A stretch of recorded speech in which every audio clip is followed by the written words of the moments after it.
virtues in our duties,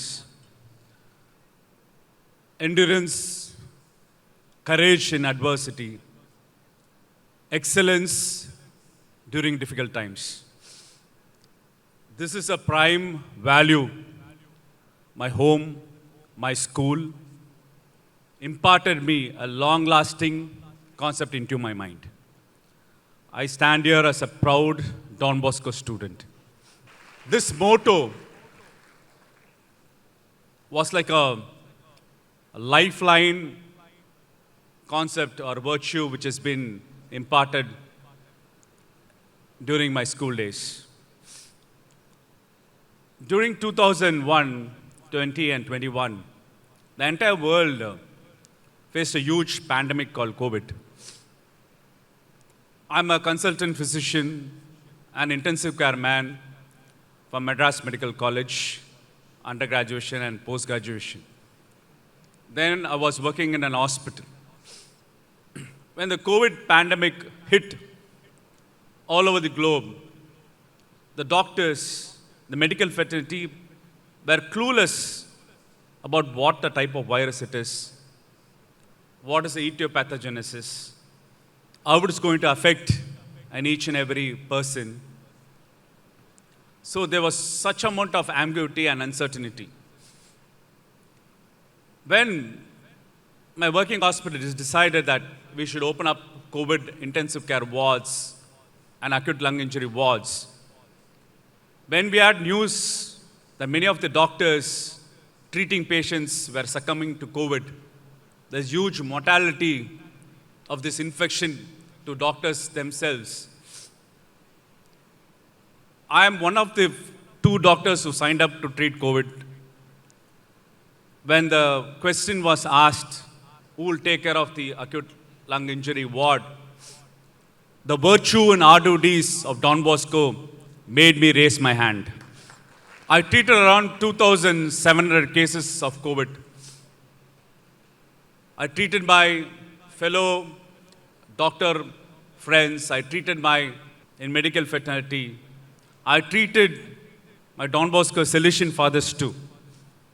It was a wonderful opportunity during the adversity to give back, to return whatever I learned from them in the time of adversity. My dear friends, here I stand today before an important occasion. Thanks to Father Xavier, our rector, Father Matthias, to invite me to such an occasion. I received an invite letter from my physics teacher, your vice principal, Thomas Sundar. We were his first batch of students. So the letter was very overwhelming and emotional. The Salesian, my home, our fathers have given a letter, dear doctor, we invite you for this occasion because you stand as an example for leadership. With inverted quotes, with dark and bold letters, they said, you are one of the leaders with integrity and honesty. That is one of the best cherished moments of my life, where I receive a certificate of appreciation from the home, from the school which I have studied. I showed it to my young son who's doing 7th standard, not in our school, in St. Michael. He was very proud to show that letter to my 7th standard son. I was so proud to read that letter. The same school which has groomed me has given a certificate of appreciation on 2 fronts. One, it's a message from Don Bosco, you DB student, stand alone, stand for triumph, stand for righteousness, stand for integrity, and that's a message for life for me from Don Bosco. Dear students, on this important occasion day, to the teachers and the parents, the school environment is just like a wonderful place where it nurtures an individual tree to grow. It provides a perfect soil, watering, and nourishment, and protection and guard for a small sampling to evolve into the big trees. Our school, Don Bosco, has created a forest, of man, of worthful citizens to the particular country. I took up two major values from my school, which inspired me for my medical work as well as for community participation as a people representative. We used to celebrate Good Samaritan Day. As third standard or fourth standard kid, used to watch various physically challenged people being received various wheelchairs, helping hands, tailoring machines to the underprivileged sections of the society. Fathers used to give us on duty, where we school students, we go around places, meeting many important parents in important positions for raising funds for the Good Samaritan Day. It is an surmountable, intangible education inculcated to me that how to deliver from the people who have to the have-nots.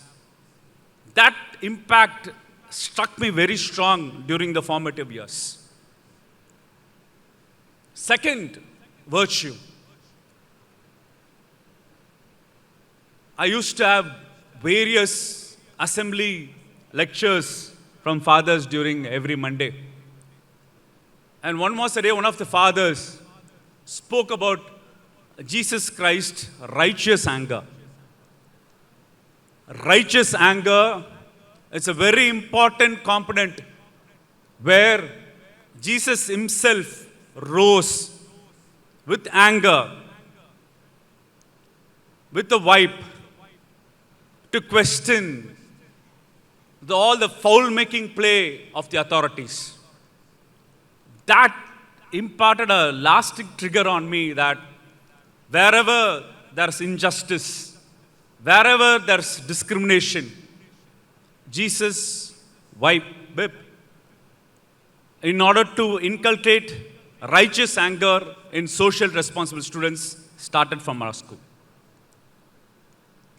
The various leadership qualities which I took up from his school, I've really seen excited to see various captains taking up positions, school people leaders and secretaries.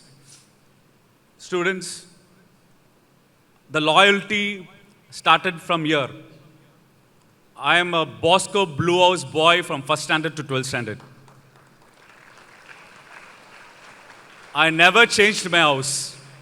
Even if there's an opportunity being pushed out, I really went to my teacher and said, sir, I have to be in Bosco. I have to be in Blue House. Because the loyalty given to the house, I learned it from here. I was the cultural secretary of my school. I was my assistant cultural secretary during 11th and 12th. I was the cultural secretary of the school. We won around 16 all-round championships for the school.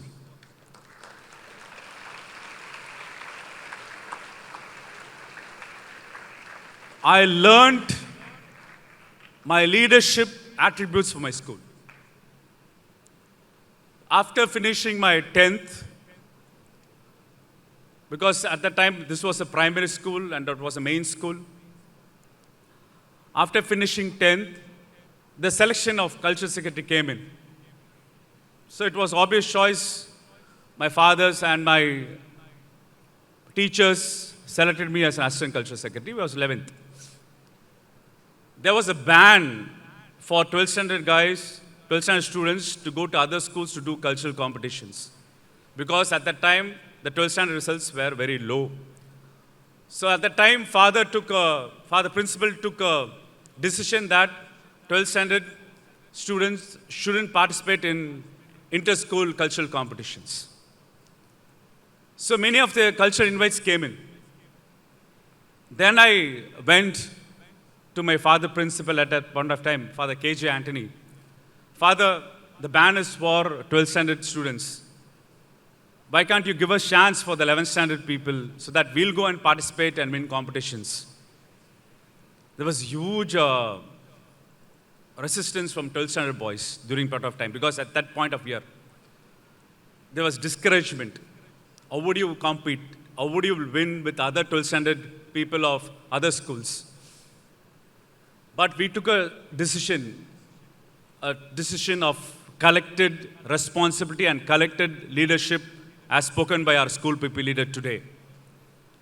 We formed excellent teams for vegetable carving, for fine hand tuning, for debate competitions, oratorical competitions. We developed a light music orchestra. Then myself, I'm a Bharatanatyam classical dancer. I had my own dance team with me. I was leading the team.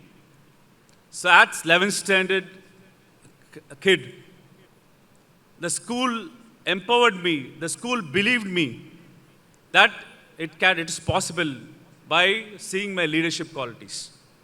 So during the 11th standard, we won 4 inter-school competitions across the city.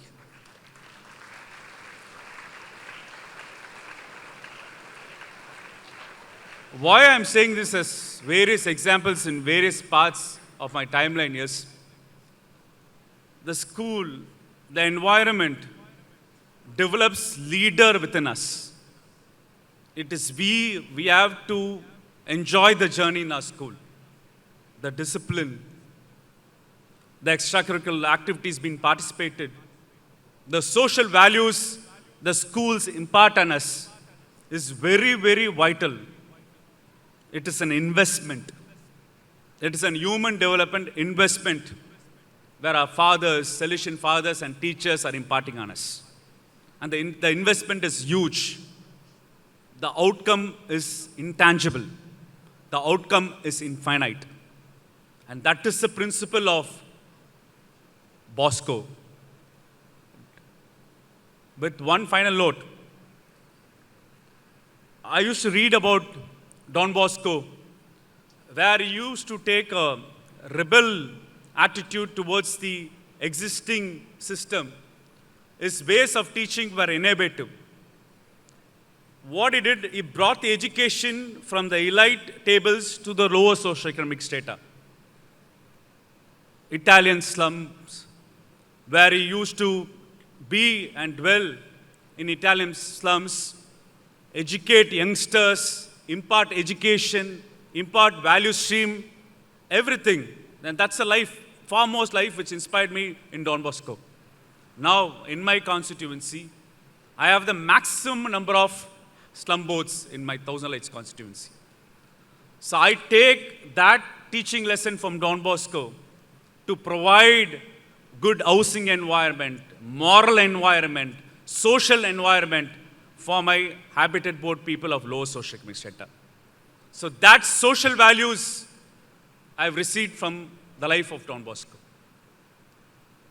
Dear friends, students, Buddha, as a light giver and path giver, he had a disciple named Ananda who used to question Buddha of various attributes in life.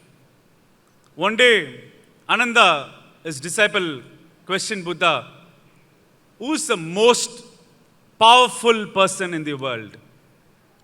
Lord Buddha returned back, Ananda, what's your answer to your own question? Ananda said, the mightiest king,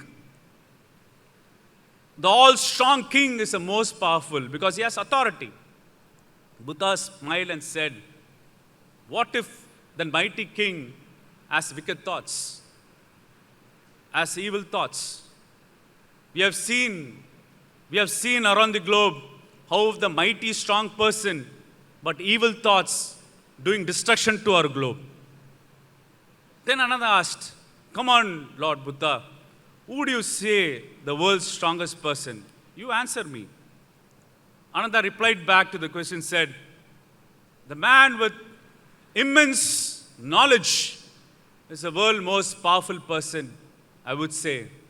Buddha smiled and said, intelligent man, the most intelligent man with cruel intentions may devise or develop inventions which will be detrimental to human mankind. They'll use their thought process to drain the resources of the earth as well as the mankind. Then finally, Ananda surrendered. Come on, Buddha, kindly give your answer. Buddha said, the world's most powerful man is a man with impartial wisdom, is a man with no desires, is a man with knowledge and with compassion and empathy, is the most powerful man in the world. Dear leaders of tomorrow, power, strength, knowledge should always be combined with compassion and empathy. And that's a message for you today. Thank you.